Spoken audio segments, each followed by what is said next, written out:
할렐루야. 네, 오늘도 주일 예배로 나오신 모든 성도님들을 주님의 사랑을 축복하고 환영합니다. 잘 오셨습니다.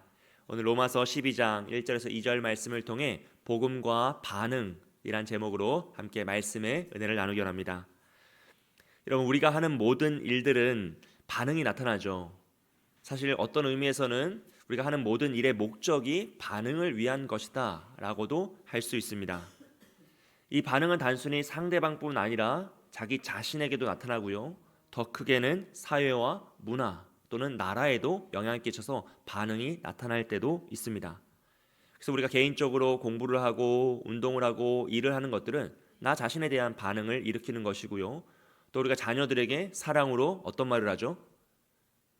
사랑의 권면과 잔소리, 잔소리란 이름으로 이제 권면을 하는데 그것도 역시나 자녀들의 반응을 일으키기 위함이죠. 물론 그 반응이 우리의 뜻대로 우리의 원하는 모습으로 나타나진 않을 때가 훨씬 더 많습니다. 마찬가지로요. 바울도 지금 로마서 1장부터 11장까지 복음의 내용을 그 깊은 내용들을 다 설명하였습니다. 그리고 오늘 우리에게 반응을 요구하고 있는 것이에요. 이 복음의 내용을 다 들은 너희가 이제 무엇을 하겠느냐, 어떻게 반응하겠느냐라고 말을 하는 거죠. 여러분 1장부터 11장까지 내용을요 로마서의 그 로마 교회 성도들이 한 번에 다 들었다고 생각해 보십시오.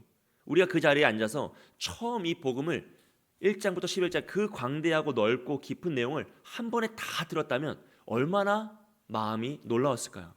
사실은 이게 다 이해하거나 소화하기는 쉽지 않은 내용입니다. 그것을 한 번에 다 들었어요. 그 깊고도 넓은 그 복음의 내용을 우리가 다 들었을 때 그 마음은 얼마나 감격스러웠을 것이고 또 얼마나 큰 도전을 받았을 것이며 또 자신들이 가지고 있던 그 가치관을 깨트리는 그 내용을 통해 얼마나 큰 충격을 받았을까요?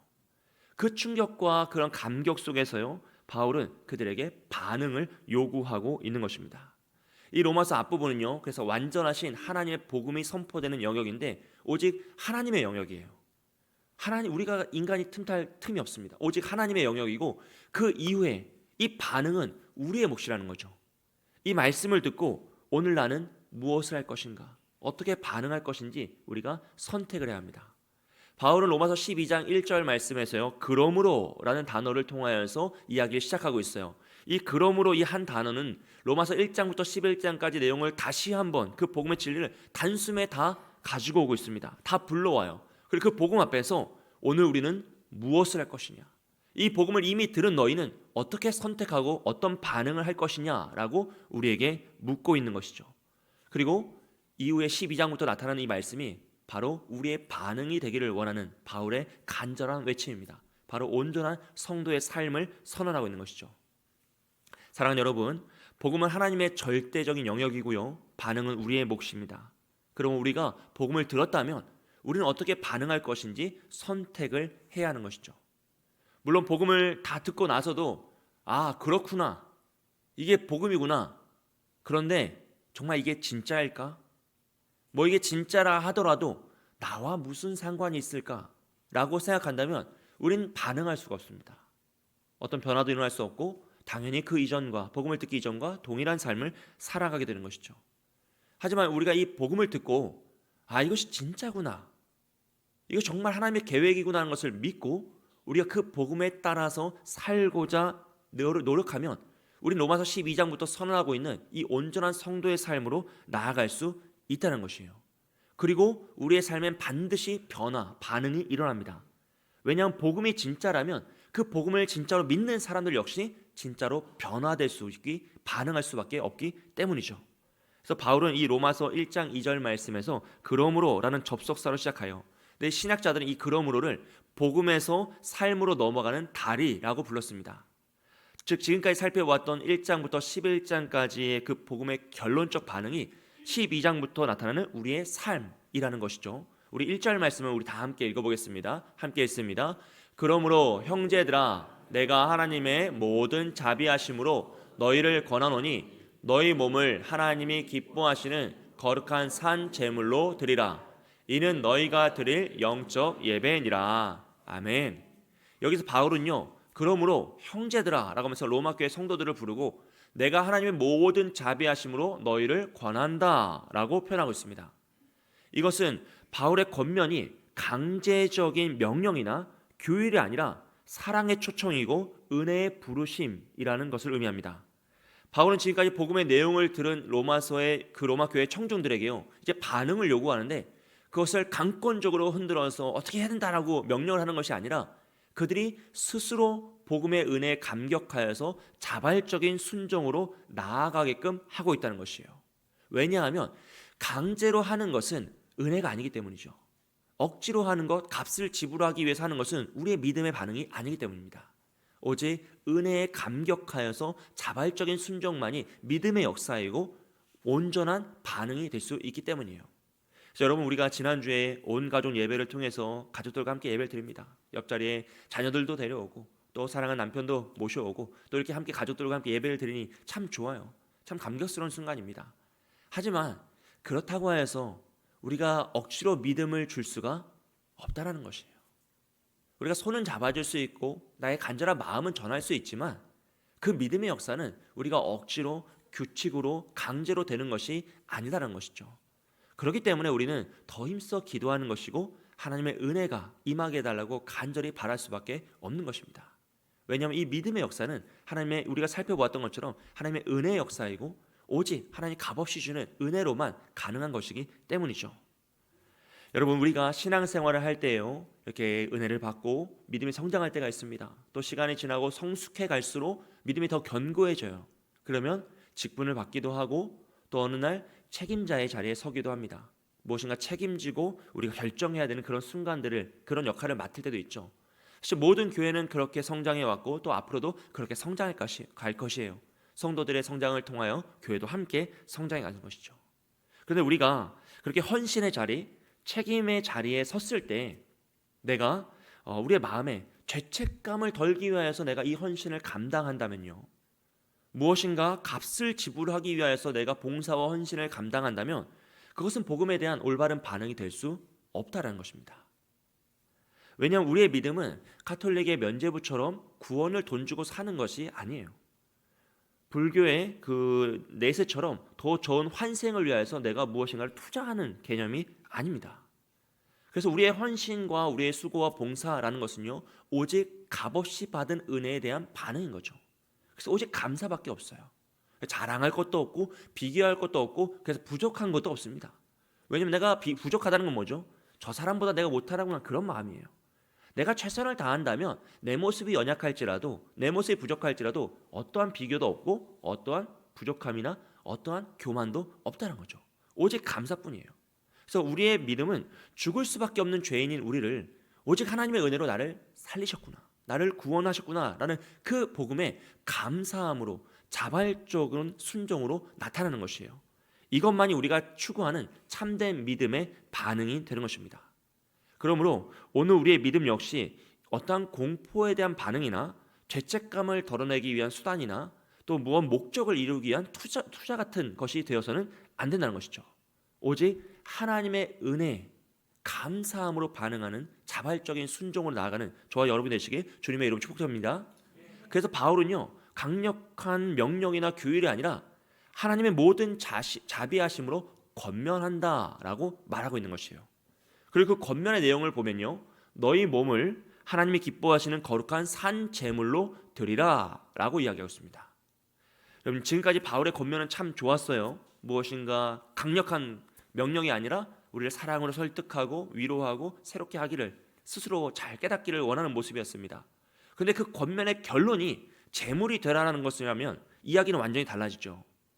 왜냐하면 이 로마서의 그 내용을 듣고 있는 로마 교회 청중들, 유대인과 헬라인들은요, 모두 제물에 대한 지식이 있었던 사람들이에요. 제물이 무엇인지, 제사가 무엇인지를 알았던 사람들입니다. 그런 사람들에게 스스로 제물이 되라라는 것은요, 결코 받아들일 수가 없는 것이죠. 이건 뭐 설득이나 설명이 필요한 지식이 아니에요. 그들은 감각적으로, 직관적으로 느끼는 그 감각의 반응이 있다는 것입니다. 왜냐하면 그들은요, 모두 제물을 죽여 제사를 드렸던 사람들이기 때문입니다. 여러분, 제물은 죽어야만 제사가 끝나요. 모든 제사는 제물의 그 피를 흘림으로써 완성되는 것입니다. 그 짐승을 잡건 무엇을 잡건 결국 피를 흘려서 그 피로 제사를 드렸던 유대인들과 헬라인들에게 스스로 제물이다라는 말은 무슨 말이죠? 죽어야 한다는 이야기죠. 내가 피를 흘려 죽었던 그 재물처럼, 내가 수없이 잡았던 그 재물들처럼 나도 죽어야 한다라는 것은 결코 받아들일 수 있는 말이 아니죠. 이것은 그냥 단순히 마음의 확신을 가지고 내 마음의 결단을 가지고 주님 앞에 나아가자, 그런 정도의 수준의 문제가 아닙니다. 정말로 내 목숨을 걸고 내가 피를 흘려 죽어야 한다라는 것이죠. 여러분, 재물은 죽어야만 합니다. 그 말은요, 자신의 뜻이 꺾여야 한다는 것이에요. 자신의 권리를 내려놓아야 한다는 것입니다. 그가 꿈꿨던 삶의 모든 목표와 방식과 삶의 가치관들이 다 무너지는 자리가 바로 재물의 자리입니다. 왜냐하면 재물은 죽어야 하기 때문이죠. 그럼 누구라도 이 재물이 되라라는 말씀은 쉽게 받아들일 수가 없는 것이죠. 근데 여기에서 바울은요, 조금 더 중요한 포인트를 한 가지 더 추가합니다. 그것은 바로 그 우리가 되어야 할 이 거룩한 재물이 죽는 재물이 아니라 살아있는 재물이라는 것이죠. 그래서 거룩한 산 재물로 드리라 라고 이야기하고 있어요. 여러분, 죽어야만 한 재물이, 죽어야만 제사가 끝나야 되는데 그 죽어야만 하는 그 재물이 살아있는 채로 하나님께 드려진다는 것은 무엇이냐면, 우리가 드릴 하나님께 온전한 제사라는 것은, 하나님께 드리는 그 헌신의 반응이라는 것은요, 단 한 번 일회성으로 정말 내 목숨을 바쳐서 죽고 끝나는 그런 제사가 아니라 살아있는 제사라는 거예요. 즉 매일 매 순간 우리는 죽었다 살아나는 자로서 하나님 앞에 나아가는 것입니다. 매일 자신을 꺾고 자신의 뜻을 포기하며 복음 안에서 무너지고 다시 회복됨으로써 하나님 앞에 매일 매 순간을 온전한 제사로 나아가는 것이에요. 날마다 자기 십자가를 지고 자기를 부인하며 주님을 따라가는 삶이, 그 헌신이 바로 우리가 산 제물로 하나님께 드려진다라는 것을 의미합니다. 그래서 바울은요, 이 로마서의 성도들에게 너희의 마음을 하나님께 드려라, 너희의 영혼을 하나님께 드려라 라고 하지 않고 너희의 몸을 드리라 라고 말씀하고 있는 거예요. 왜냐하면 우리의 몸이라는 것은요, 우리의 삶 전체를 의미하기 때문입니다. 단지 내가 마음으로만 하나님을 믿습니다, 입술로만 내가 하나님께 헌신합니다가 아니라 몸으로 내 삶을 들여서 헌신의 자리를 지키고 예배의 자리를 지키고 수고의 자리를 감당해 내라는 것이에요. 고상하게 앉아서 마음으로만 하는 것이 아니라 정말 삶의 모든 순간들, 삶과 행동과 시간과 에너지와 관계와 선택과 직업과 물질, 모든 것들을 다 하나님께 드릴 때 우리는 온전한 반응, 온전한 산 제물의 삶을 살 수 있다는 것이죠. 사실 오늘날 많은 그리스도인들이요, 하나님께 나의 마음을 드립니다 라고 고백해요. 그렇게 찬양도 하고 기도도 합니다. 그리고 하나님께 입술로 나의 삶을 다 바칩니다 라고 이야기하죠. 하지만 실제 우리가 마음과 삶과 몸을 다 바치는가, 다 드리는가 라고 생각해 보면요, 그렇지 않을 때가 참 많이 있습니다. 그래서 바울은 그것으로는 충분하지 않다고 지금 말하는 거예요.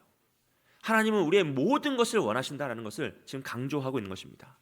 그리고 그렇게 우리의 모든 것을 하나님께 드릴 때 바로 이것이 너희가 드릴 영적 예배다 라고 설명하고 있어요.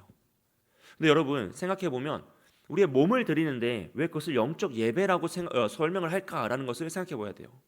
우리의 몸을 드렸으니까, 우리 육체를 드렸으니까 사실 조금 더 합리적으로 생각해 보면 어떤 의미에서는 실천적 예배, 아니면 눈에 보이는 가시적 예배라고 설명하는 게 더 이해가 쉬울 수도 있어요. 근데 바울은 우리의 몸을 드리는 이 산 제물로 드리는 것이 영적 예배다라고 이야기합니다. 왜냐하면 여기서 영적이다라는 표현은요, 무엇인가 신비적이고 감정적이다라는 표현이 아니라 합당한 이성적이고 논리적이며 복음에 걸맞다라는 뜻이에요. 그러니까 바울이 말하는 이 영적 예배는요, 감정적이고 신비적인 예배가 아니라 복음에 비추어 봤을 때 가장 합당한 예배가 무엇이냐, 복음에 반응해 보았을 때, 계산해 보았을 때 가장 합리적인 예배가 무엇이냐, 그것이 바로 우리의 몸으로 드리는 예배다, 너희의 몸을 산 제물로 드리는 예배다라고 설명하는 것이죠.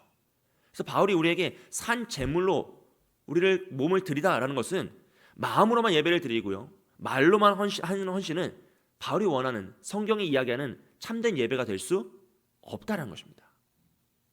오직 나의 몸과 마음, 행동과 의지, 물질과 시간, 가치관과 선택까지 모든 것을 다 드릴 때 비로소 그것이 하나님 앞에 온전히 드리는 영적 예배가 될 수 있다는 것이에요.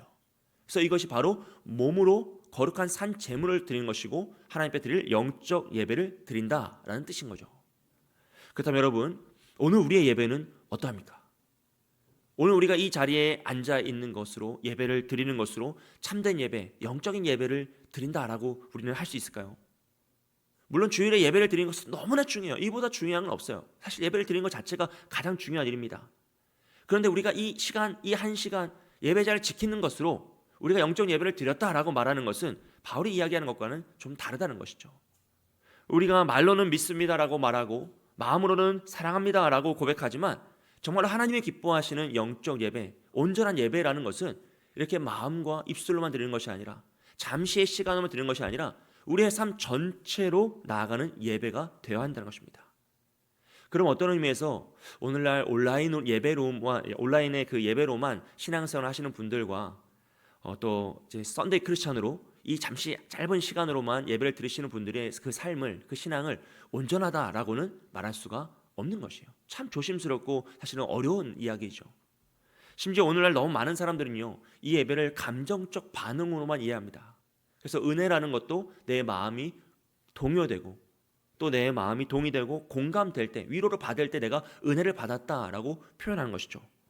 하지만 그것은 바울이 이야기하는 영적 예배, 성경이 말씀하는 온전한 예배와는 참 거리가 있는 것이에요. 여러분, 하나님은 우리의 삶 전체를 원하십니다. 우리의 삶의 모든 모습, 시간, 선택, 물질, 에너지, 관계, 감정들, 직업과 하는 모든 과정들을 하나님 다 원하세요.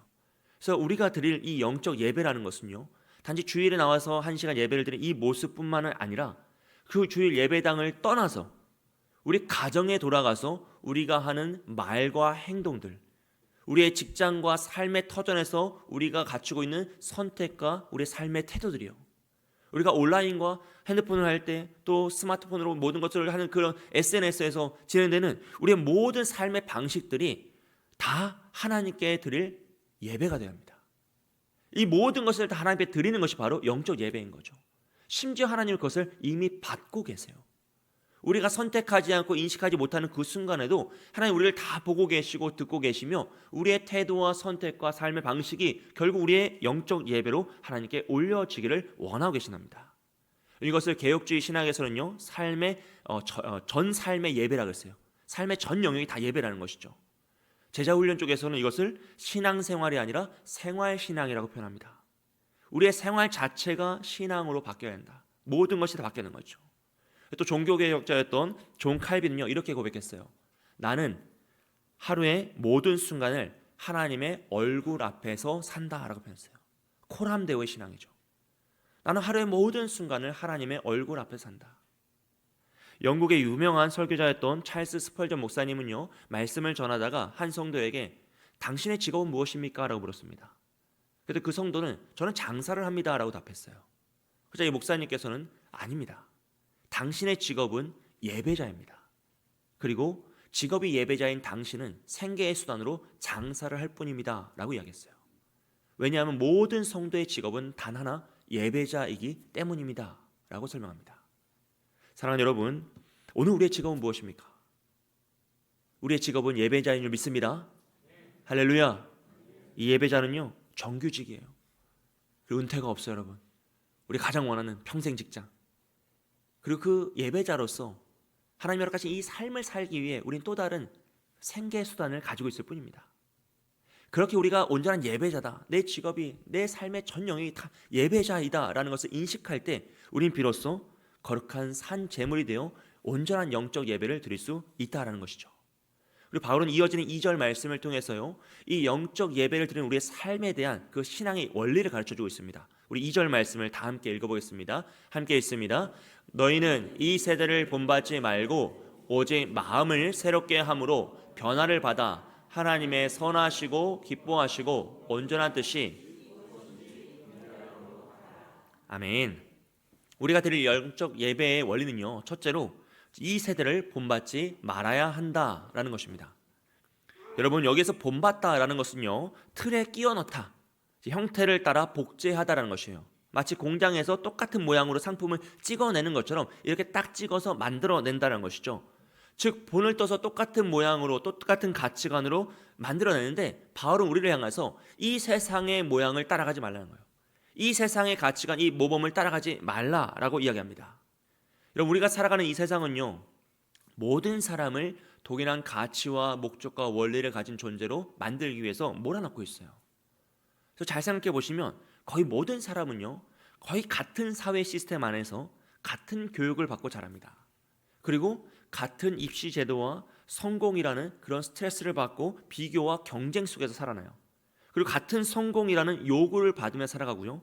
같은 소비 패턴을 가지고 같은 구조의 삶을 반복하며 살아가죠. 이 말은 이 세상이 제공하는 그 틀 안에 들어와야지만 너희가 인정받고 안정되며 성공한 바른 삶을 살 수 있다라고 우리를 속이는 이 시대의 정신이에요. 거짓의 정신이죠. 바울은 이 악한 시대 정신으로부터 우리를 벗어나라고 이야기합니다. 더 큰 문제는 이 사회는 그렇게 똑같은 것을 우리에게 주입하면서 또 뭐라고 하냐면 너희는 특별하다는 거죠. 너희는 다 다르다. 너희는 모두가 다 특별한 존재라고 말합니다. 하지만 그 역시도 무엇입니까? 같은 성공점을 지향하게끔 만드는 속임수일 뿐이에요. 나는 특별한데 어떻게 합니까? 그러니 내 마음대로 살아요. 그래서 내 꿈대로 내가 꿈을 꾸며 성공지점에 도달해야 되는데 그 성공점이 말하는 것은 모든 사람이 다 똑같아요. 결국 우리는 그 사회제도 속에서 이 사회가 찍어내는 틀 안에서 만들어지고 있는 것이죠. 결국 이 세상은요, 똑같은 가치와 원리와 목적과 그것을 가진, 그것에 매여 있는 죄인들을 찍어내는 공장과 같습니다. 공장에서 똑같은 상품을 찍어내듯이 이 세상은 똑같은 죄인의 모습을 찍어내고 있는 것이 이 사회의 모습이죠. 그래서 바울은 우리를 향해서요, 이 세대를 본받지 말라고 합니다. 그 말은 단순히 세상을 떠나서 반대로 살라라는 이야기가 아니죠. 이 세상이 가지고 있는 가치와 원리와 목적을 벗어나는 것이에요. 그것에 따라 살면 안 된다는 것입니다. 왜냐하면 우리의 존재의 가치와 목적이 다르기 때문이죠. 그럼 우리가 우리의 몸을 거룩한 산 제물로 드리며 온전한 영적 예배를 드리기 위해서는요, 우리는 이 사회가 제공하는 이 틀을 벗어나야만 합니다. 이 세대를 본받지 말아야만 하는 거죠. 우리의 온전한 삶의 가치와 목적과 그 원리를 발견해내야 되고 그것대로 세상을 거부하며 살아갈 수 있어야 되는 거죠. 그럼 우리의 그 따라가야 될 온전한 가치와 목적과 원리는 무엇입니까? 그것이 바로 로마서 1장부터 11장까지 선언되었던 복음의 내용이에요. 복음의 내용과 원리가 바로 우리의 존재의 목적을 깨닫게 하는 것이고 가치를 깨닫게 하는 것이고 원리를 발견하게 하는 것이죠. 사랑하는 여러분, 복음이 우리의 가치인 줄 믿습니다. 복음만이 우리의 목적입니다. 복음이 우리의 삶의 원리가 될 때에만 우리는 온전한 믿음의 삶, 온전한 영적 예배의 삶을 살아갈 수 있다는 것이죠. 그러므로 우리가 이 복음을 근거하여 살아갈 때 우린 이 세대를 본받지 않을 수 있습니다. 여러분, 아브라함은 당시의 모든 사람이 가지고 있던 이 세상적 가치를 다 버리고 갈 바를 알지 못한 채 본토 친척 아버지의 집을 떠나 약속의 땅을 향해 나아갑니다. 요셉은요, 자신이 가지고 있던 힘과 권력으로 자신을 죽이려 했던 형들을 괴롭히고 그들에게 복수를 하는 것이 아니라 그들을 구원해내고 사랑으로 용서하고 있습니다. 모세는 애굽의 왕자라는 그 성공의 길을 모든 걸 포기하고 하나님의 백성들과 함께 고통당하는 것을 더 기뻐했다고 했습니다. 다니엘은 바벨론이라는 그 교육과 식탁과 가치관 속에 살았지만 그것에 매이지 않고요, 하나님을 신뢰하며 성결한 삶, 구별된 거룩한 삶을 살아냅니다. 성경에 이런 사람들이 그렇게 살 수 있었던 것은 그들이 그 세대를 본받지 않고 하나님의 복음 안에서 하나님의 가치와 원리와 목적을 가지고 살아가기 때문입니다. 그리고 오늘 우리도 이 복음 안에서 우리의 목적을 발견하고 가치를 발견하고 원리를 붙잡고 살아간다면 이 세대를 본받지 않고 온전한 믿음의 삶을 살아갈 줄 믿습니다. 할렐루야. 두 번째로요, 우리가 드릴 영적 예배의 원리는 오직 마음을 새롭게 함으로 변화를 받아야 한다라는 것이죠. 여러분, 여기에서 복음 안에서 이 새롭게 함으로 변화를 받는다는 것은 완전히 거듭난 회심과 이제 성화의 단계를 말하고 있어요. 여기서 말하는 이 변화라는 것은요, 단순히 모양이 조금 변하고 좀 성장하고 뭔가 급변하는 그런 정도의 수준의 문제가 아니라 그의 본질적인 가치와 모습이 완전히 변하는 것을 말합니다. 그래서 마치 애벌레가 나비가 되는 것처럼 완전 존재가 변하는 것이죠. 그 전에는 거룩한 자가 아니었는데 이젠 거룩한 자가 된 것이에요. 하나님 믿지 않던 죄의 자녀였는데 이제 하나님 믿는 의의 자녀가 되는 것이죠. 완전히 변화되는 것을 의미합니다. 그래서 우리의 마음을 새롭게 하여 변화를 받는다라는 것은 복음 안에서 우리의 삶의 모든 가치와 목적과 원리가 완전히 변화됐다는 것이죠. 복음으로 완전히 거듭나고 다른 사람, 다른 인생을 살게 되었다는 것이에요. 이런 변화의 예로 우리가 잘 아는 분이 바로 오늘 우리가 찬양을 불렀던 305장 나 같은 죄인 살리신을 작사한 존 뉴턴 목사님이시죠. 우리가 아는 것처럼 존 뉴턴이라는 사람은요, 원래는 이제 해상에서 노예들을 팔던 노예 무역상이었습니다. 아프리카 사람들을, 흑인들을 잡아다가 팔던 사람이었어요. 악인이죠. 근데 그가 태풍을 만나고, 여러분 결국 이제 인생에 태풍이 와야 돼요. 예. 태풍을 만나고 정말로 죽음 앞에 섰을 때 하나님의 도우심을 간구하면서 자신이 죄인인 것을 깨달아요. 자신의 목숨을 구걸하는 그 모습 속에서 내가 한없이 참혹한 죄인이구나 라는 것을 깨닫고 하나님의 은혜를 체험합니다. 그러고 나서 그가 이제 노예 무역상의 모든 것을 포기하고 복음의 길로 들어서서 목사님이 되시죠. 목회자가 되시죠. 그래서 평생토록 이 노예 무역을 반대하는 운동을 하며 살아갔어요. 그가 노예 무역을 반대할 때 함께 노예 무역상을 했던 이제 사람들이 있을 거 아니에요. 동료들이죠. 그 옛 동료들은 그를 조롱하며 욕했어요. 하지만 그는 그 모든 억압과 조롱 속에서도 끝까지 포기하지 않고 평생을 이 노예들의 자유를 위해 싸우고 복음을 위해 싸웠습니다. 왜냐하면 그는 이제 완전히 변화된 사람이기 때문이죠. 사랑하는 여러분, 그래서 하나님이 우리에게 원하시는 이 변화, 복음을 통해서 우리가 깨닫고 이제 변화되어 새로운 삶, 거듭난 자가 된다라는 것은요, 단지 조금 도덕적으로 완성된 사람, 조금 더 이제 말을 예쁘게 하고 좀 성실해 보이는 사람으로 변하는 그 수준이 아니라 우리의 삶을 완전히 다 갈아엎는 거예요. 새롭게 지는 겁니다. 그래서 말하면 이제 리모델링 같은 것이 아니라 재건축이라고 우리가 표현을 하죠. 내가 주인 되었던 나의 옛 성전을 완전히 무너뜨린 겁니다. 세상의 가치관과 내가 그동안 배우고 익혔던 모든 것들을, 그 목적과 원리를 다 무너뜨리고 이제는 완전히 복음으로 새롭게 지어지는 인생, 새롭게 거듭난 인생이 바로 하나님이 우리에게 원하시는 변화의 모습이다라는 것이죠. 그래서 그 과정은요, 사실은 결코 쉬운 것이 아니죠. 결코 아름답지도 않습니다. 내 자아가 무너지는 것이고 내 의지가 무너지는 것이고 마치 재물이 되어 피를 흘려 죽는 것처럼 내 모든 것이 포기되는 그 자리가 있어야만 한다는 것이죠. 그래서 회개 없이는 사실 이 변화는 일어날 수가 없습니다. 참된 회개, 참된 거부 반응, 죄를 미워하고 거룩한 것을 사모하는 그 반응이 일어날 때 우리는 나의 주인 되었던 옛 성전을 무너뜨리고 다시 새롭게 인생을, 하나님 주인 되시는 인생을 살아갈 수 있다는 거죠. 사랑하는 여러분, 우리의 집이 어디에 지어지고 있습니까? 혹여나 우리의 집들이 모래 위에 지어진 집에 되어서 조금 더 내가 은혜를 받을 때마다 예쁘게 단장하고 좀 페인트 칠을 다시 하고 리모델링하는 수준으로 내가 지금까지 버텨왔다면요, 여러분 그것은 하나님 원하시는 온전한 변화가 아닐 수 있다는 것이죠. 하나님 원하시는 것은 모래에 이어진 지어진 우리의 모든 집을 다 무너뜨리고 하나님 반석 위에, 복음의 그 반석 위에 다시 우리를 지어가기를 원하신다는 겁니다. 바라기는 우리의 모든 것들, 그 과정이 참 아프고 뼈를 깎는 고통이 따를 때도 있지만 하나님께서 원하시는 나의 모든 것들 다 내려놓고 다시 복음으로 내 인생의 목적을 발견하고 가치를 발견하고 그 원리로 살아가는 저와 여러분 되시길 주님의 이름으로 축복드립니다. 마지막으로요, 우리가 하나님께 드릴 영적 예배의 원리는요, 하나님의 선하시고 기뻐하시고 온전하신 뜻이 무엇인지 분별해야 한다는 것이죠. 여기서 분별하다는 것은요, 단순히 무엇이 맞고 틀리냐, 옳고 그름을 찾아내라 라는 그 수준이 아니라요, 시험해보고 검증하며 계산하여 참된 가치를 발견해라, 찾아내라 라는 것입니다. 즉 우리가 살아가는 인생에서 무엇이 하나님이 선하다고 생각하실지, 무엇이 하나님의 기뻐하시는 행동인지, 무엇이 하나님의 온전한 뜻을 이루는 선택인지를 우리가 철저하게 시험하고 계산하여서 발견해내라는 것이에요. 우리가 가지고 있는 모든 지식과 경험을 다 동원해서 그것들을 계산해보라는 겁니다. 판단해보라는 거죠. 여러분, 세상도 우리에게 분별하라고 말하지 않습니까? 이 시대가 급변하고 있으니 시대를 분별해야 된다, 경제를 분별해야 된다, 사회를 분별해야 된다, 인생을 분별하고 미래를 분별하고 진로를 분별해야 된다라고 얼마나 많이 이야기합니까? 하지만 문제는요, 그 기준이 계속 바뀐다는 거예요. 시대가 바뀌면 가치가 변합니다. 정치가 바뀌면 윤리도 바뀌어요. 놀라운 일이죠. 문화가 바뀌면요, 삶의 기준과 원리도 다 바뀝니다. 우리가 가지고 있던 원리들이 과연 어릴 때 원리와 오늘 원리 다 다르잖아요. 시간이 바뀌고 내가 바뀌었더니 그 모든 것도 다 바뀌어버리는 거죠. 그래서 이 세상은 계속 흔들리는 것이고 두려워하는 것이에요. 왜요? 영원 불변한 것이 없기 때문입니다. 어제 옳았던 것이요, 내일 틀릴 수 있어요. 오늘 내가 맞다고 생각하는 이 가치가 내일 변해버릴 수가 있다는 것이죠. 하지만 여러분, 하나님의 뜻은 변하지 않는 줄 믿습니다.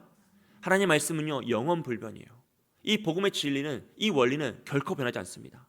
그래서 시대가 변화도요, 문화가 바뀌어도요, 사람이 바뀌어도 하나님의 진리는, 하나님의 원리는요, 변하지 않습니다. 그래서 모든 사람은 다 예수 그리스도를 믿음으로 구원에 이르는 것이죠. 이 복음의 진리는요, 변하지 않아요. 그래서 100년 전, 1000년 전에도 여전히 예수 믿는 자만 구원을 받는 것이고요. 앞으로 주님 오실 그날까지도 오직 예수 그리스도를 믿는 자만 구원에 이를 수 있는 것입니다. 이것은 영원 불변의 진리입니다. 여러분, 복음으로 분별하면 인생이 간결해져요. 복음으로만 내 인생을 판단하고 분별하면요, 우리 인생에 고민할 것이 거의 사라지죠. 아주 선명해집니다. 복음으로만 나아가면요, 하나님이 원하시는 그 길이 선명하게 보입니다. 구비구비 굽은 길이 아니라 정확한 그 선명한 길이 우리 인생에 보일 수밖에 없습니다. 복음으로 분별하면요, 세상이 아무리 흔들려도 우리는 흔들리지 않을 수 있습니다. 왜냐하면 이 복음은 유일한 우리의 기준이고 흔들리지 않는 반석이기 때문이에요. 우리를 지탱시켜주고 우리의 발걸음을 인도하며 우리가 흔들리지 않도록 그 길을 인도해 가기 때문입니다. 그래서 온전한 분별은요, 결국 복음으로 이 세상을 바라보는 것입니다. 복음으로 내 인생을 바라보고 세상을 바라보며 나아가는 것이 참된 분별인 것이죠. 여러분, 세상의 관점이 아니라 복음의 관점으로 바라보시길 소원합니다. 세상의 기준이 아니라 복음의 기준으로 살아가십시오. 세상의 목적이 아니라 복음의 목적을 이루기 위해 애를 쓰십시오. 그럼 그 길이 결국 하나님이 원하시는 영적 예배의 길이 될 줄 믿습니다. 사랑하는 여러분, 오늘 우리의 인생은 어떤 분별력을 가지고 살아가고 있습니까? 참 많은 지식의 분별력이 있으시죠. 세상에 이런 때는 이렇게 준비해야 되고 이것을 예비해야 되고 또 이런 어려움이 찾아오면 이것을 잘 이렇게 해야겠다라는 그런 분별력들 다 가지고 있습니다. 하지만 그 모든 분별력보다 우리가 복음의 분별력을 더 집중하시길 소원해요. 이 복음의 분별력을 더 온전한 기준으로 우선순위를 세우시길 바랍니다. 바라기는 복음으로 분별하십시오.